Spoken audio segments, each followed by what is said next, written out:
पता नहीं लोग लड़कियों को क्यों पढ़ाते हैं। क्या हुआ दादी? मैं अगले सप्ताह होने वाली वाद विवाद प्रतियोगिता के लिए पढ़ रही हूँ। ओह, यानी तुम्हें स्कूल भेजना पर्याप्त नहीं था।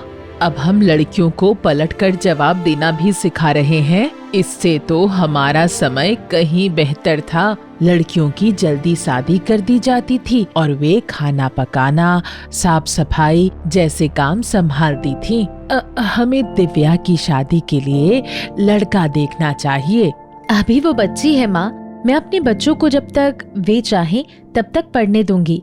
वो ज्यादा पढ़ लेगी तो उसकी शादी के लिए लड़का तलाशना मुश्किल हो जाएगा। नहीं माँ, यदि दिव्या पढ़ लेगी तो वो खुद कोई व्यवसाय या पेशा चुन लेगी। वो डॉक्टर या टीचर या जो चाहे बन सकती है माँ। आपको पता है, आज भी कई देशों में महिलाएं राष्ट्रपति और प्रधानमंत्री हैं। और फिर धीरे धीरे हमारा समाज भी बदल रहा है और इन दिनों लोग चाहते हैं कि उनके पढ़े लिखे जीवन साथी हों। दिव्या, मैं कर लूंगी, तुम जाओ और पढ़ाई करो। अपनी दादी की बातों पर बुरा मत मानना, वो अपनी पढ़ाई पूरी नहीं कर पाई और थोड़े पुराने विचारों की हैं, लेकिन वो तुमसे बहुत प्यार करती हैं। माँ, आप तो जानती हो कि जब दादी मेरी पढ़ाई पर और घर के कामों में हाथ न बटाने पर ताने देती हैं, तो मुझे बुरा लगता है। दिव्या, दुखी मत होना, मैं हमेशा तुम्हारे साथ हूँ और घर के सारे काम मैं संभाल लूंगी। धन्यवाद मेरी प्यारी माँ। मेरा वादा है माँ, तुम्हें मुझ पर गर्व होगा।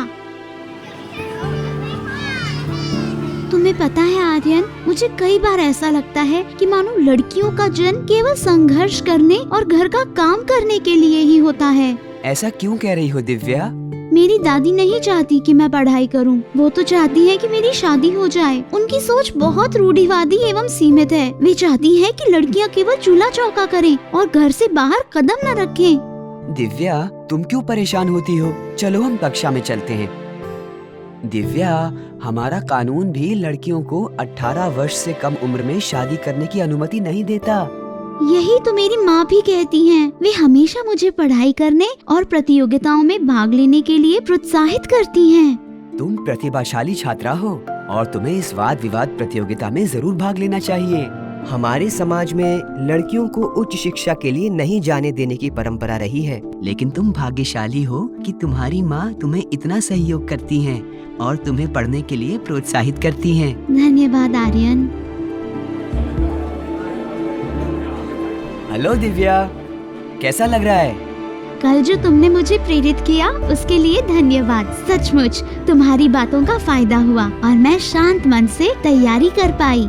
ये सुनकर मुझे अच्छा लगा। प्रतियोगिता के लिए ऑल द बेस्ट। धन्यवाद आर्यन।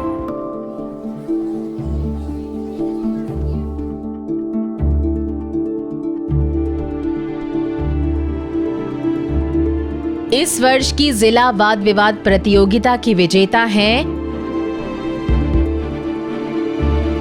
दिव्या।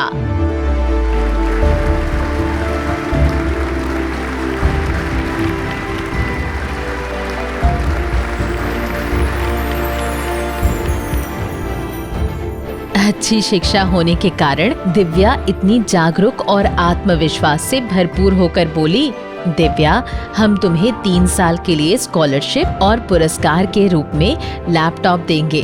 लड़के और लड़कियां दोनों की पढ़ाई में सहयोग देना जरूरी है ताकि दोनों को समान अवसर मिले।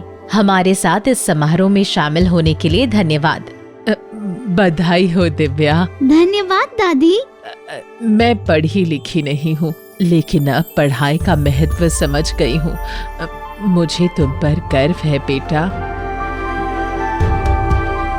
सभी इंसान के शारीरिक और भावनात्मक समग्र विकास में एक दूसरे से परस्पर संबंध का बहुत महत्व है। एक दूसरे की भावना पर ध्यान देना, सुनना और पूछना जरूरी है। ये कौशल हमें हमारे आसपास के लोगों, दोस्त, भाई बहन, माता पिता या शिक्षक जो भी हों, सबके साथ सकारात्मक संबंध बनाकर रखने की क्षमता देते हैं। हमें दूसरों के प्रति सहानुभूति होती है और भावनात्मक संबंध बनता है। इसके बाद हम उनकी जरूरतों को लेकर अधिक संवेदनशील होते हैं और इससे हमारे बीच अटूट संबंध बनता है।